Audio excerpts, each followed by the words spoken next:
Donc, le Conseil des ministres a tenu sa séance hebdomadaire ce mercredi 21 décembre 2016 sous la présidence de Monsieur le Président de la République, chef de l'État, chef du gouvernement. Au nombre des questions majeures qui ont été examinées ce jour, j'en ai relevé 3 à votre attention. Le premier point concerne le secteur de l'eau, tel que prévu dans le programme d'action du gouvernement 2016-2021. Le deuxième point concerne le plan d'organisation de la réponse de sécurité civile. Et le troisième point est relatif à l'allocation de ressources additionnelles aux unités de la police nationale et de la gendarmerie nationale. Donc, le premier point, secteur de l'eau, programme d'action du gouvernement. Le secteur eau est un volet majeur du programme d'action du gouvernement. À ce titre, l'objectif du gouvernement est d'assurer l'accès universel à l'eau potable aux populations béninoises à l'horizon 2021. À cet horizon, le taux de desserte en eau potable sera de 100% contre 67,6% en 2015. Le Conseil a examiné la question de l'approvisionnement en eau potable en fonction du lieu de résidence, rural ou urbain. Pour l'approvisionnement en eau potable en milieu rural, le Conseil a décidé de créer l'Agence nationale d'approvisionnement en eau potable en milieu rural. Cette agence est un établissement public placé sous la tutelle de la présidence de la République. Il s'agit d'un projet phare. La mission de l'agence est d'initier, de programmer, de faire réaliser et de suivre les travaux d'infrastructures d'approvisionnement en eau potable en milieu rural. Cette agence est désormais la structure unique chargée de la mise en œuvre de la politique, des stratégies de l'État et des projets d'infrastructure en matière d'approvisionnement en eau potable en milieu rural. En milieu urbain et périurbain, jusqu'ici, la mise en œuvre de la stratégie d'approvisionnement en eau potable était basée sur la société La SONEB. Le Conseil a exprimé le souci de rendre beaucoup plus efficace la SONEB en procédant à la révision du cadre institutionnel et juridique de cette société.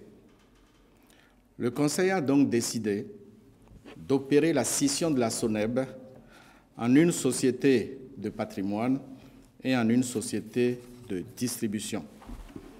Ainsi, la réorganisation institutionnelle du secteur va favoriser la rationalisation de l'intervention publique, la contribution du secteur privé et la consolidation des investissements à travers le partenariat public-privé. Un comité technique est mis en place pour proposer une feuille de route pour la mise en œuvre effective de cette réforme. Le Conseil a adopté un projet de décret portant création de ce comité qui dispose de 45 jours pour déposer son rapport au président de la République. Le Conseil a également pris un décret portant approbation des statuts de l'Agence nationale d'approvisionnement en eau potable en milieu rural. Deuxième point, plan d'organisation de la réponse de sécurité civile. Ce plan s'appelle le plan ORSEC ou plan de contingence humanitaire. Donc le plan ORSEC ou plan de contingence humanitaire est conçu pour apporter une réponse coordonnée, rapide et efficace aux situations d'urgence liées à la manifestation de différents risques et catastrophes. Ce plan vise donc à faciliter la coordination et la mobilisation de tous les acteurs publics et privés pouvant intervenir et participer à la protection des populations. Ce plan définit les rôles et responsabilités des acteurs, dresse un répertoire des moyens d'action susceptibles d'être utilisés en cas de nécessité. Le Conseil a adopté ce plan et instruit tous les ministres et autres acteurs impliqués dans le fonctionnement de la plateforme nationale de réduction des risques de catastrophes et d'adaptation au changement climatique pour prendre les mesures de prévention ou d'atténuation préconisées en cas de besoin et en relation avec le ministère de l'Intérieur et de la Sécurité publique. Troisième point, allocation de ressources additionnelles aux unités de police et de gendarmerie. Au cours de la période récente, le gouvernement a pris un ensemble de mesures de renforcement des moyens d'action de la police nationale et de la gendarmerie nationale. Pour accroître les moyens des 321 unités opérationnelles de la police et de la gendarmerie installées sur toute l'étendue du territoire national, le Conseil autorise que chaque unité soit désormais dotée de ressources financières additionnelles gérées en propre, c'est-à-dire gérées à la base pour assurer la sécurisation des différentes localités de notre pays.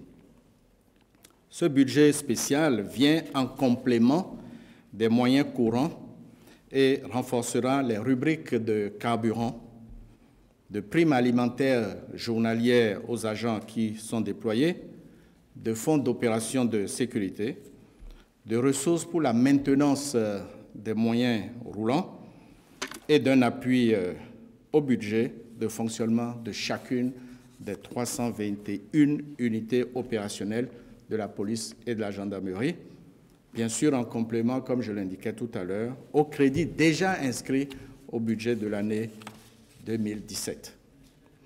Le Conseil considère que la mise en place de ces moyens additionnels permettra aux unités d'accomplir leur mission sans tracasser les populations par des actes de rançonnement des usagers de la route ou de manœuvres de corruption. Le Conseil insiste sur la nécessité d'une gestion transparente de ces ressources par chaque chef d'unité. Chaque chef d'unité a ainsi l'obligation de reddition de comptes vis-à-vis de ses collaborateurs. À cet égard, l'information sur le budget spécial doit être portée à la connaissance du personnel de chaque unité opérationnelle. Le Conseil informe par ailleurs chaque unité opérationnelle que toute dilapidation ou tout détournement de ces ressources sera considéré comme faute lourde et sera bien entendu sanctionné avec la dernière rigueur. Le Conseil attire l'attention sur le fait que le supérieur hiérarchique répond désormais de tout agent de sécurité indélicat, sauf à prouver qu'informé des faits de corruption ou de détournement, il a infligé à son subordonné la sanction prévue par les textes en vigueur. Sur ces bases, le Conseil a pris un décret portant allocation de ressources additionnelles pour l'optimisation de l'action de la police nationale et de la gendarmerie nationale.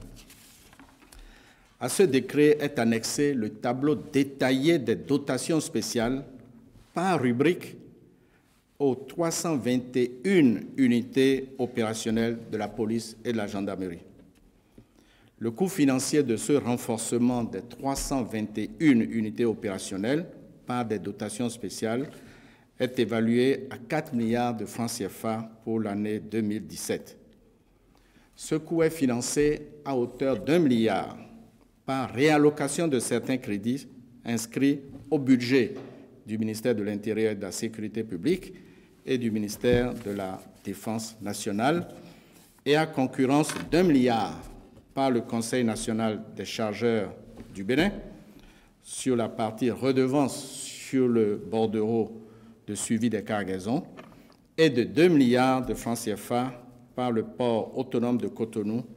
Il s'agit des redevances sur les entrées de camions au port de Cotonou. Enfin, et sur un autre plan qui relève de la gouvernance administrative et douanière, le directeur général des douanes et droits indirects et le chef du bureau des douanes au port de Cotonou sont relevés de leurs fonctions et suspendus. Je vous remercie.